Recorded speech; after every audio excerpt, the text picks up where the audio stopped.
Hi everyone, it's your boy Zach, and this is my review of Full Eclipse with Mario Van Peebles. I am very excited to do this video because I absolutely love this movie and it's really exciting. I haven't seen it or pretty much thought about it in 25 years. And like I say in other videos, I really despise nostalgia, the idea that something is good because it's old, it's good because you saw it when you were young. That's bullshit. Things should be, kind of evaluated evenly despite when they came out, despite what was happening in your life at the time or whatever. And just like, does it hold up? Yes or no? So I watched this way back in the day. I looked it up and it says it was an HBO movie, but I don't remember having HBO. So you know how it is. Sometimes they have the HBO, but then they have the packages with whatever stars or whatever. Sometimes back in the day, your cable provider would be like, "Hey, we're gonna give you HBO for 2 months," and then they forget and they just give it to you for like 6 months. But anyway, so as far as I can tell, by doing like 30 seconds of research, this was an HBO made-for-TV movie. It starred Mario Van Peebles, Patsy Kensit, and Bruce Payne. And oh my gosh, I loved this movie when I saw it in probably 1994. I love this movie 25 years later. It is so much fun. And the crazy thing is, like, it was doing things. So 1993, what was Blade, like 1998? 5 years before Blade, 10 years before Underworld, 7 years before X-Men, and it was doing all of this stuff. So Full Eclipse is this movie about Mario Van Peebles, who, that guy kind of fell off, but in the 1990s, he was my favorite action star. Yeah, we had Stallone. Yeah, we had Arnold. We had Van Damme, but Mario Van Peebles was my favorite action star. He was in Solo, he was in Full Eclipse, and he was in Gunman. And those, I love all those movies. Solo is okay, but it's still pretty good. So he was pretty much like a cool, like he started as like just like a regular, like I think he was like a soap opera guy in the 1980s. But, he worked out for like 2 months, which is honestly, when you got a trainer and the right diet, and you're being paid to get in shape, almost anyone can get in really good shape in like 2 months. So he was like the straight to VHS. Well, not even straight to VHS. I always talk about this. I lived in a town that had a dollar theater through several years in the 1990s. And I'm telling you, the way I remember the 1990s, especially like the mid 1990s, there was a good movie that came out at least every 2 weeks and sometimes every week. I was going to the dollar theater every single week, and this dollar theater was awesome. Like, I think this dollar theater was actually breaking the rules of dollar theaters. Like, there would be a new movie that would come out in the theaters, and then like, this is Corpus Christi, then like 2 weeks later, it would be in the dollar theater. If I liked a movie, I would go see it like every day for like a week. Oh man, when Tombstone came out in the dollar theater, it was on. So anyway, Full Eclipse is about Mario Van Peebles, who plays cool guy cop. So one of the things I kind of forgot about, and I remembered while watching this, was that in like the 80s and 90s, all of the genre stuff like sci-fi and superhero, it had to get washed through the cop genre. So there were, these little bits of, superhero and horror and sci-fi, but it always was effectively a cop drama. The best example of this is probably something like Alien Nation. That was just like a cop drama. It was like a buddy cop show where one of the cops was an alien. So it starts off with Mario Van Peebles, and he's like cool guy cop. It's 1993. His partner gets shot and killed. His partner goes to the hospital. It's basically looking like he's going to die. And then his partner pops up and he's feeling great. He's like, hey, I don't know what happened, modern medicine, but I'm feeling fantastic. Then they resume being cops, and his partner ends up just like leaping like some superhuman powered person, and he takes out all these villains. But then later, or just regular criminals, later he shows up at like a bar party for cops. I think somebody was getting promoted or something, and he takes a silver bullet and he kills himself right there in the bar with all the cops. So Mario Van Peebles is understandably pretty confused, so he starts investigating.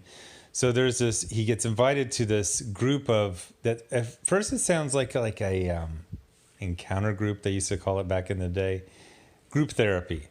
So cool guy cop, Mario Van Peebles, he's been through stuff. His partner was shot, almost died, and then killed himself. His wife left him, so he gets invited. They're like, there's this, meeting. It's for cops who are going through some stuff. We talk over it, and he's kind of basically ordered to go to it. So he goes, and it's like cool guy, cool girl cops meeting. It reminded me of back in the day, they had all of these like syndicated TV shows like Silk Stockings. And it was like, this feels like an episode of Silk Stockings. But anyway, there's this guy named Guru, who's kind of like the Svengali of this group. And he's kind of dancing around what they are, but he's basically like, it's kind of like Cobra. It's like, the criminals, they have all the advantages. They get to break the rules, but they get protected by, the Constitution. We go and we take them out. And so he finds out that they're actually being enhanced by this drug, this kind of yellowish fluid that gives them super strength, invulnerability. They heal from wounds very quickly. They also have claws like Wolverine, masks like Gambit, and then costumes like Nick Fury, Agent of S.H.I.E.L.D. And I got to tell you, seeing this in 1993, 1994, whenever I saw it, probably 94, and being so into Marvel Comics, and there basically being nothing out there. I mean, we had the straight to VHS Captain America movie. We had the straight to VHS Punisher movie. I think both of them were from like 1989. And then there was like the straight to, or the made for TV Generation X movie, which I think was like 94 or 95. But in between, there was nothing. There was like a couple of Batman movies. Anything else?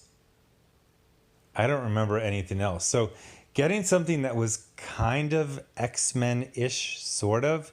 And then Mario Van Peebles actually says, he describes these guys as like bionic X-Men.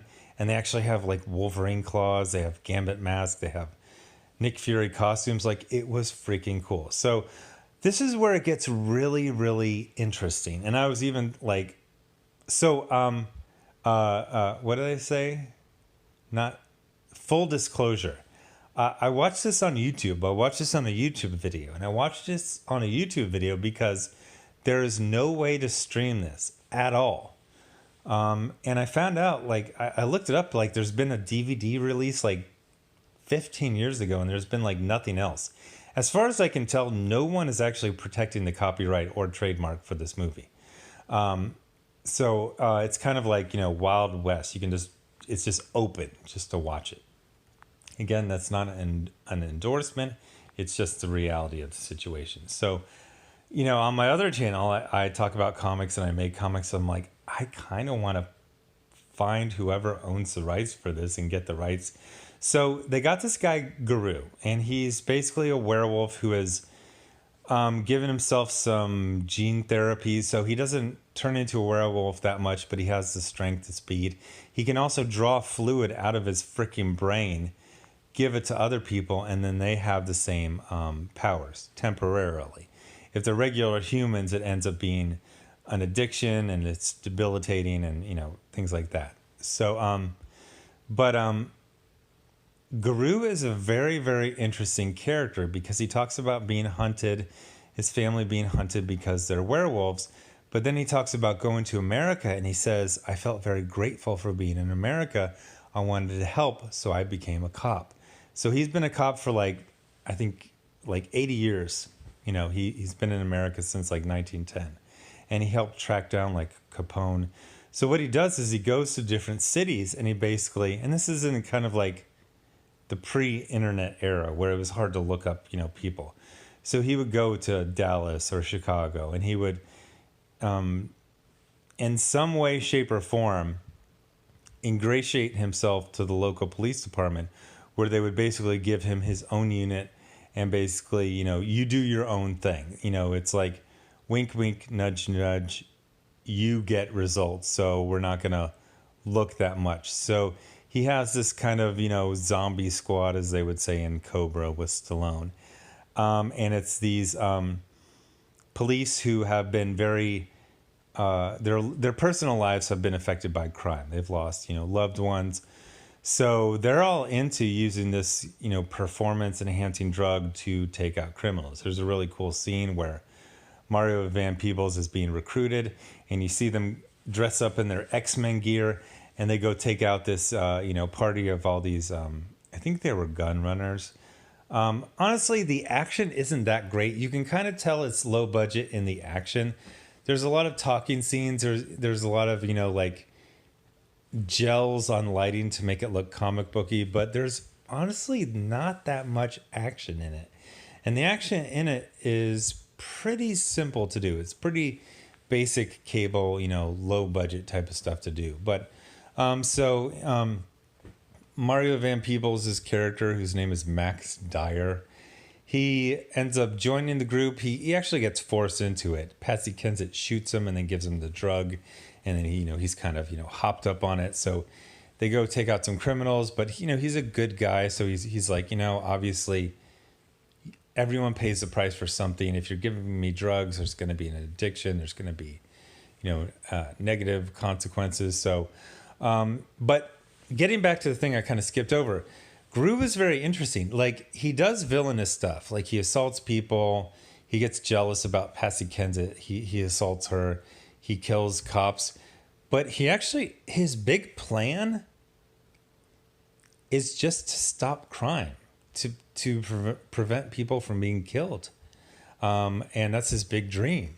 So, he's very much in the ends justify the means type of thinking, and he is a villain. He drugs people and he kills them, but his plan is basically just to stop crime, help out regular people. So it's very, very interesting. And that's why I said I was kind of halfway thinking just find out who still owns the rights, but I don't think anyone does. I don't think anyone cares. It's a made-for-TV movie from 25 years ago that basically everyone forgot about. So I recommend it. I know I always recommend to do things legally. I think there's a DVD you can order on Amazon. I don't know if it's in stock. But anyway, thanks for watching. And I think I'm going to do, I don't know, I'm kind of on a Stallone kick right now. So I think I'm going to do the second Expendables movie tomorrow. And then I think I'm going to do that, what is it called? Nighthawks? I mean, not right in a row, but sometime in the next couple of weeks, I'll do that one with Rutger Hauer and Stallone. Anyway, thanks for watching. Bye.